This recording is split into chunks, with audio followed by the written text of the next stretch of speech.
These all things are referred as primitive capital accumulation. The capital accumulation which took place through plunder, occupation, grabbing, genocide, etc. And the capital accumulation through production process, that is another phenomenon which is referred as the productive process of capital accumulation. Yeah. And rent seeking is which is sort of primitive capital accumulation, sort of, which does not relate with the productive activities, without taking the advantage of political power or the connections, earning material wealth or grabbing resources. That is the rent seeking. And David Harvey, another US professor, I think he is now teaching at New York University. New York City University, yes. David Harvey's concept is accumulation by dispossession. Accumulation by dispossession. It is also a concept which, in a way, it is a continuity of Marx's idea of primitive capital accumulation. The present day world, accumulation is taking place by dispossessing people. Dispossessing. It is what he was saying in a country like Bangladesh, where people's lives are not getting any value from the powerful groups. These things are happening. This is also a part of accumulation through dispossession. All accumulation within country and globally is taking place by dispossessing people's life and livelihoods and their resources, their entitlement. All dispossession is taking place to give space to this accumulation. You know, and so the rent seeking is really just lubricating that. Yeah, lubricating that, yes. I think that what you're trying to point out, and I think that what they're trying to point out, is this connection, two hands clapping, between what goes on, whether you look at Bangladesh or any other country that's making products that are going to get exported and sold abroad. Growing up here, of course, as a child, so much of our toys, etc., and clothing and all that came from China, and now it's coming from so many other countries. And I'm a nursery school teacher director, and about 7 or so years ago, a big thing came out, and many people may be remembering that, about toys that were being sold from China that had high levels of lead in them. And I remember hearing on NPR that it was a translator, that a Chinese person who owns one of the companies that was implicated in selling leaded toys here, saying that the corporations, whatever corporations they were, that from the States, were coming in and telling the Chinese producers that you have to sell it to us for cheaper. And so with that pressure from us wanting lots of unnecessary toys for our children, and we want it cheaper, the companies there in China, and this could be generalized, I think, to other products and all over, whether it's Bangladesh, Pakistan, or anywhere else, they buckle under that to give us our cheaper things in order to be able to sell it, including they farm out to subcontractors, and they're not looking at what kind of paint these subcontractors are using, because they want to please the companies who are coming from the United States and Europe and whatever to sell it as cheaply as they can. So that's what I think they're trying to point out. No, but I agree with you. That's not my point. Yes, well, I think the fact that there are workers we'll get to that in the more discussion session, is please. Because the companies. Let's move on. Yeah. Any other questions? It was a really very simple and nice presentation. I'm going to emphasis to Dr. Anu Mohammad, actually. Sorry. No. Personally, I was brought up in Pakistan, actually. I'm a Bangladeshi. Now I'm an American. You have really cited out all the linkage and the existence of all corruptions and capitalism very nicely, expertly. But you did not give any direction towards the solution. what to do for, how to handle this, how to tackle it. Who is going to do it? You have said that this has to be mentioned, noticed. What is the benefit? Who is going to notice it? So, if you can give little bit duration of this, so that we common people implant this somewhere to grow it for the protection. And the other thing I would like to, that is a separate thing, I read this leaflet, it says that you had some, you're supposed to say something on the coal mine process in Bangladesh. If you have time, you can speak something on that. The solution, I believe that identifying the problems is 50% of solution. Because I don't agree. I also don't agree. It's absolutely, It's too easy. It's a consultant's view. We'll come back to it. No, we'll come back to you. let me finish my point. Please. Okay. Identifying because why? Because when people believe that the corruption is the problem, I would like to insist that corruption is a result. Yeah. For what? It's a policy framework. The policy framework we are living in, the word policymakers and the consultants try to make believe us what? That corruption is an isolated problem. I am saying that corruption is not an isolated problem. In referring your the people's struggle in Bangladesh, the who can change the present scenario? The people who are the victims or who are the losers.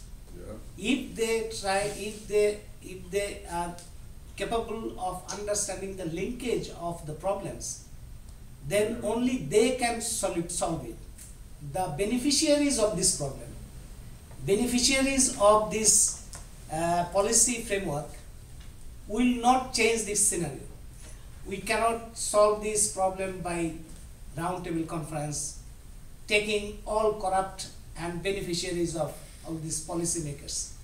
So what is then the future? Future is to reach and to understand and to explain the corruption linkages and networks to the people so that they can identify to fight the causes.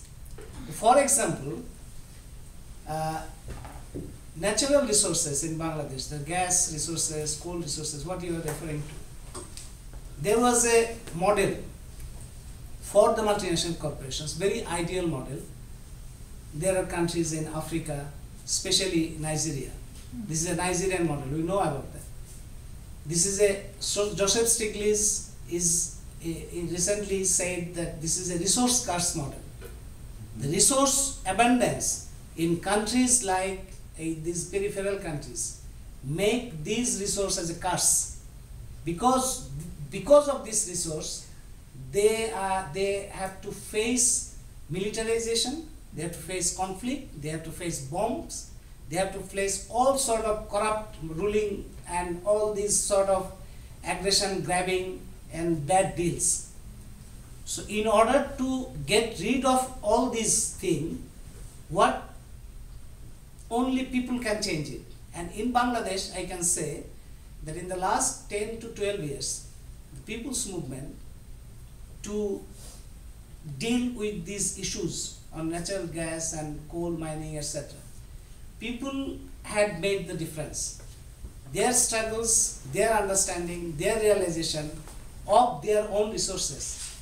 Because if people understand that this is their life, this is their resource, they are the owner of these resources, and these resources should be used for their own benefit, not for any corporate profit, then if people are convinced about that, people can take a stand.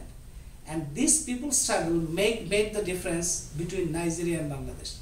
Nigeria model was, there were people, there were governments and the corporations tried to put Bangladesh in a resource class model, people's struggle made a big difference between Nigeria and Bangladesh, and there were all corruptions involved. Why a country, when I can purchase 1,000 cubic feet of gas by 30 taka, why I should buy at 300 taka?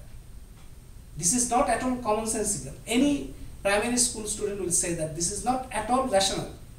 But who say this rational? World Bank say this rational, because they say that this foreign direct investment will help you to reduce public debt. It will help you to get you development. It will help you to get you electrified, power crisis, solve power crisis, etc. But what is happening? We are purchasing gas from multinational corporations at 10 times more price. That deal, how can we explain this type of deal without corruption? Without corruption, this cannot be explained. But when people resisted, people challenged, then this deal could not continue, and there are many differences like stopping gas. They could stop gas resources. That could be a huge disaster for Bangladesh if they could export that gas. And stopping this open pit disastrous coal mining, which was agreement was, it is called development project, and it is even today the World Bank, IMF, ADB, US Embassy are pushing for this project. Which was the project? Bangladesh would get 6% royalty. There will be open pit mining. 80% coal would be exported, and rest 14% Bangladesh would buy in international price. Then coal will be because of this mining, fertile land will be lost, underground and surface water will be lost, and millions of people will lose their livelihood. So land, water, fertile land, people, everything is gone, and then coal is also gone because of that contract. This contract, people stop this project. So that is why people stopped it. Why could people stop it? Because people could realize, people could understand, and people had a sense of ownership with their resources and with their land, with their water resources. So people had their strength, could get their strength against the ruling parties, their military power, their international power, multinational power, everything. They could fight the corrupt people. So there is, I only keep my hope on that. This people understanding, realization, and their struggle. That is where I would like to insist. Can I just add, I mean, even though I know it wasn't directed at me, but what I wanted to say is, even though we focused a lot on some of the things, there are within Pakistan, within Bangladesh, within this country, everywhere where these problems are impacting the lives of many people.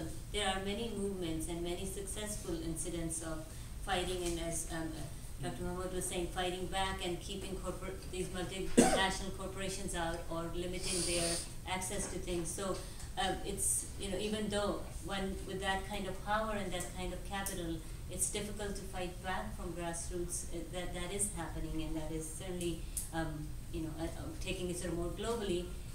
There's a big divestment and boycott campaign against Israeli products, for example, and things along those lines where people, every individual can make some sort of contribution by doing those kind of things. But yes, those stories of success are few and far between them. I'm walking out. I'm not going to deal with bigots like you, lady. Goodness. All right. See, you have let me respond to him. Now he has left. I have a follow-up comment with I really think I should, because I will forget that Okay, it's all right. Go ahead. very All right, go ahead. relevant. Go Yes, ahead. say it. Okay, with all due respect to the guy who left very disrespectfully. So, but what he said is a question that I, as a student and an activist in India, come across a lot. And I'm answering as a generation which inherited a very neoliberal India, a very committedly neoliberal India, okay? So when he says that the political system needs to change, he's forgetting that in this, we have discussed the corporates, the people who benefit, and we have discussed the government system. But there is a third player, right? There are the people. And And when you say that they don't understand that their system needs to change, you are wrong, because people understand. They know very well that if their governments were not corrupt, these companies could not come in and ruin the entire socio-economic fabric. But the problem is, one, there is an incentive that these companies provide to our governments to not put in checks and balances, against which we as people struggle. I have been an activist for 10 years, and I know that it's very difficult to get the governments to listen because there is pressure and there is incentive. So it's very important to understand that these problems are linked. And secondly, people's struggles are not, it's not easy to organize or mobilize people. I'm also part of the middle class of the generation which is benefiting from the growth, IT-led growth and white-collar job generation in India. It's not easy to bring all these people together. You distract the middle class by offering this kind of incentives, while at the same time, what's the word for it? Marginalizing, disenfranchising a whole section of my own generation. So it's important to understand that this corruption, this kind of economic growth, this paradigm, and people's struggles to dismantle this kind of an economic system are very much interlinked, and it's not possible to talk about one thing without talking about the other. And I am not a student yet here, but I know there are my friends who have these white-collar jobs, my friends who want these white-collar jobs but can't have them simply because they cannot speak English as well as I do, for example. And there are people like me who are struggling to go from science to social science and become an activist because they see a problem. And the problem is this, that this economic growth paradigm promises a lot, delivers a lot for some people, and takes away everything from a whole lot of others. So the linkage has to be understood, because we cannot organize, we cannot resist this kind of a system, because we can't see that it's a problem for all of us. So this division and distancing is a very important part of this problem. So that is one thing. And the other thing is, it's also easier to say that just outlining the problem is not important, that it's not good enough. Again, as a citizen, as an activist, and a student, I would say that it's very important, it's most important, because for example, there is a big anti-corruption movement in India, which has gone haywire, but it was mostly this liberal middle class led movement. And on the other hand, there is a very radical sort of movement for right to education, which is against the neoliberal reform in education and is asking for very radical structural changes in the entire economic and educational system. And we try to bring to attention, to the attention of this anti-corruption movement, that what you're talking about is just part of and a symptom of the bigger problem. And so you also have to look at the corrupt policies and the entire policy framework which encourages this sort of corruption and profiteering for a small section. So saying that understanding the problem is not important is wrong, because it's people's struggles which can deal with, any solution is going to come from the people. And for people to understand the problem correctly, it's important, because 10 people in one university campus are saying that no, we don't want you to support sanctions against Iran, we don't want you to support Israel, or we don't want you to support privatization of private education. 10 people are nothing. They're nothing. We are a country of more than 1 billion. And a whole other section of my generation goes and says that you're fools, you're distracting, you're ruining our exams. We have exams, we have to study, and you're disrupting the entire system because you're making these unreasonable demands. So understanding the problem is important. For me to know what the next step is going to be, or to convince other people in my generation that, you know what, this is not a problem for those people, some 5 fishermen who are opposing the nuclear power plant, or some stupid people who don't understand that mega projects or hydro projects are important. It's not just their problem, it's our own problem, and we are benefiting from it in some way. So all that. I'll come back to you because some other people have to ask questions. Abha. Well, I thank you very much for clarifying how the global circuits of corruptions work. And I think one of the things that this discussion has pointed out is precisely when people say that knowing is not a problem. In fact, knowing is the major barrier, because we saw here the inability of people to actually look at those global circuits of corruption by going back to a very colonial mindset, which always posits, the Europeans, the Westerns, as somehow superior to the third world. You see, that is the underlying question here, because as the West was plundering, colonizing the world, as it was very much in favor of slavery, it talked about, equality, fraternity, and egalitarian.